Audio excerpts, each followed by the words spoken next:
This is literally what I'm talking about.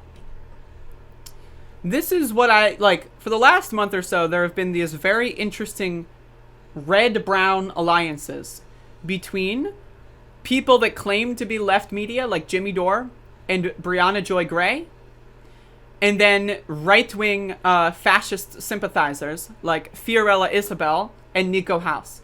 The Force the Vote rally that they planned on January 4th was organized in part by Nico House and Fiorella Isabel. Now, this person is the host of a show called the Convo Couch. And so, again, this is a red-brown alliance.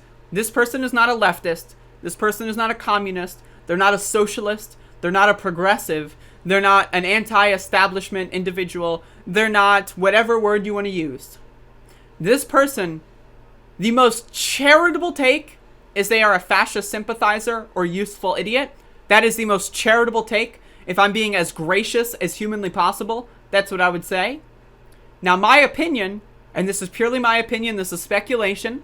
This is not libel. I am not declaring anything. In my opinion, I think the Convo Couch and these people are being funded, or at least, right now, there is two possibilities here. Either one, they are being funded with the express purpose of sowing dissent and division in left media, or they are dumb enough to be getting funding from these people in ways that they don't understand, in the form of Patreon, YouTube super chats, all that kind of stuff. And they just think, oh, if I just keep saying the same thing over and over again, I'll get more and more money, right? Because it creates a feedback loop, right? So I want you to understand how funding in podcasting works, right? If I got 38 super chats saying hashtag force the vote, fuck AOC, and I'm Jimmy Dore, I'm going to keep saying hashtag force the vote, fuck AOC.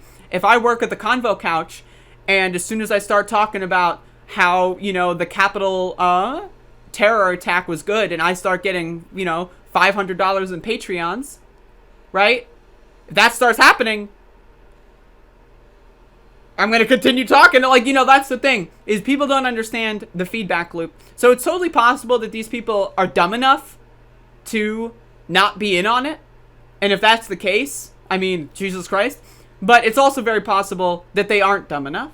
Now, I think Jimmy Dore is probably dumb enough, but I'm not sure about this Fiorella Isabel person. So, again, left-wingers have been getting banned on social media for years. Literally. I'm not even joking, right?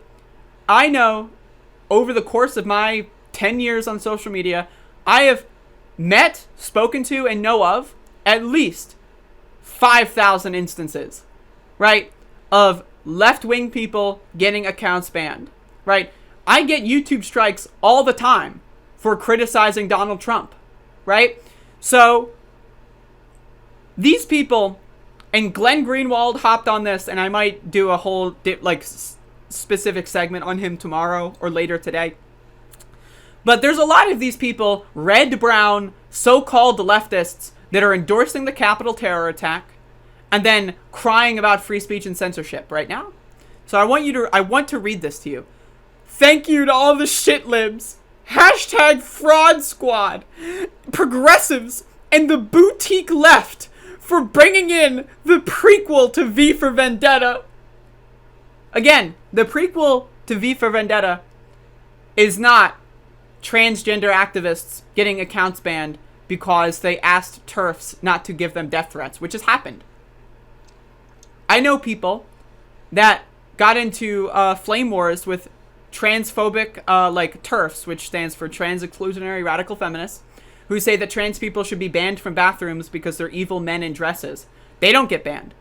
But when a trans person says, you are disgusting, they will get banned. That's not the prequel to V for Vendetta. That's fine. Censoring transgender people, great. In fact, we should do it more, in Fiorella's opinion. But as soon as the president gets banned, all of a sudden, V for Vendetta. What? V for Vendetta. Did she ever... This is like the 1984 thing, right? I've seen V for Vendetta. I watched it recently. In fact, I did a movie review. If you want to go watch my movie review of V for Vendetta, check it out. Just search it on my channel. V for Vendetta is about a government that cracks down on free speech and free assembly and stuff. Twitter banning the president that's not even remotely relevant. I'm sorry. So, the marriage between the security state and big tech is complete. What? The security state and big tech, those are words. Those words have no meaning. And again, these are just words that are trying to scare you into thinking, oh, this person knows what they're talking about. The fascism you said you wanted to fight is winning. What? So, okay. The President of the United States inciting a riot at the Capitol and giving cover for terrorists that tried to kill House Speaker Nancy Pelosi, that's not fascism. In fact, those are just regular people protesting their government. That's what Fiorella said. I covered that in my video the other day. Those are just protesters, right? Those are just beautiful people. Isn't it wonderful to allow protesting? That's what they say, right? So, when Donald Trump has his Twitter account revoked for trying to incite a civil war, then all of a sudden that's fascism. So fascism isn't when right-wing terrorists try to storm the Capitol and kill politicians. That's not fascism. That's something else. Fascism is when a social media company exercises its First Amendment protections to get rid of someone on their platform that they have every right to do. They're a private company. They have every right to do so. They've been banning transgender people, gay people. They've been banning Black Lives Matter activists for years. These people never batted an eye. They didn't give a shit. Now all of a sudden Donald Trump is banned. The playing field is slightly more leveled. Slightly. It's not leveled at all, but it's slightly more leveled. And all of a sudden fascism is here.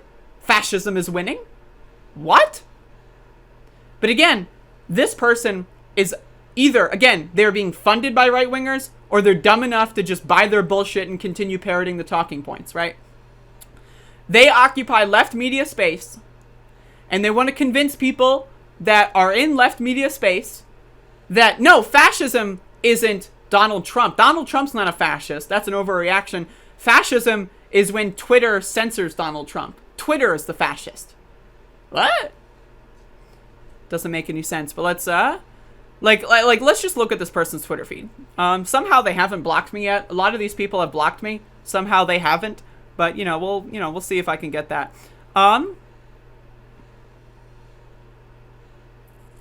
Yeah. So this person says, I love that people have zero qualms about their leaders constantly dropping bombs on people. Can't stop pro-clutching about how a crew of Duck Dynasty-looking fucks going to the Capitol and taking selfies is a terrorist attack, so police and censorship are now their friends.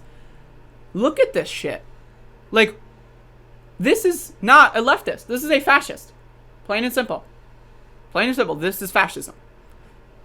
Claiming that people with zip ties and guns and Molotov cocktails and pipe bombs are just Duck Dynasty-looking fucks. Yeah, sure, they had pipe bombs and planted those pipe bombs at the official Democrat and official Republican offices. But they're just Duck Dynasty-looking fucks. This isn't like, again, this was 22 hours ago. So this is not January 6th at like 2:12 p.m. as soon as they breach the Capitol and we don't know what's going on yet. This is several days after all of the information is public. This person does not want you to know the extent of the Capitol coup attempt. They don't want you to know. And in their desire to limit your knowledge and your exposure to the truth, they are trying to discredit other people in the process. They are trying to say if someone else says that it's a terror attack, they're bad, they're dumb, and you shouldn't listen to them. They're trying to divide you, and they're trying to usurp your watch time. Again, if you are subscribed to 30 YouTube accounts, you're going to watch Convo Couch a little less. If you're subscribed to 5 YouTube accounts, you're going to watch Convo Couch a little more. And that's what the goal here is. This is not a leftist. This is not a socialist. This is not a progressive.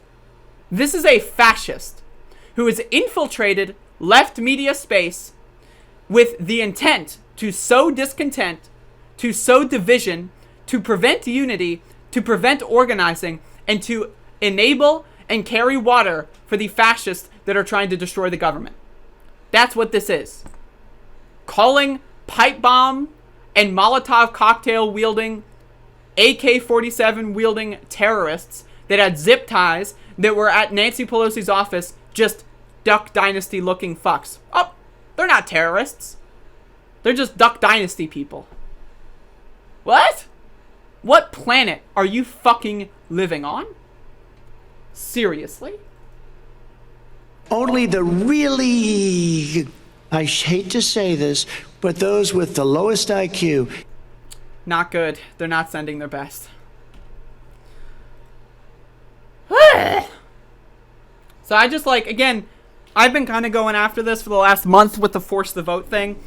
I first realized this grift with the force the vote thing, and it's coincidental, just happens to be all the same people that endorsed force the vote are the same ones endorsing the Capitol terror attack.